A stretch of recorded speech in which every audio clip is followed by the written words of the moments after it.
In today's video, I want to go over a setup that we had earlier in today's session, and it's simple symmetry, pretty much.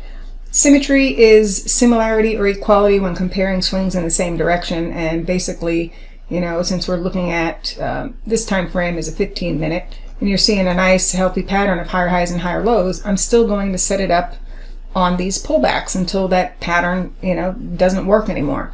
So one of the zones that we had looked at this morning, besides, let's see, this 85.44 to 52 really stood out. But there was a symmetry projection that overlapped a 618 retracement of this prior low to high swing. So what are you supposed to do with that? Basically, if it tests support, you go down to the lower time frame chart and you look for a trigger. Now, typically, my traders are using a 377 tick chart in the NASDAQ for a trigger against a pullback decision. So let's go over that. Okay, the actual low was at 85.62, so that was right around this area.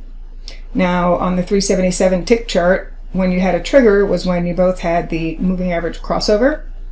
Okay, that's the 834 EMA crossover, and then you have to look to the left and, you know, see when it takes out a prior swing high, because you also want to see a pattern shift.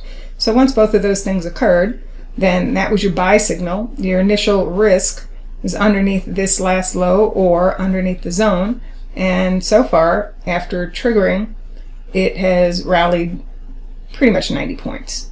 Okay, so very simple setup in the direction of the trend, setup with a trigger that tells you that it's worth placing a bet against the zone, and two upside targets have already been met. Target number 3, if it continues to rally, would come in at 86.82.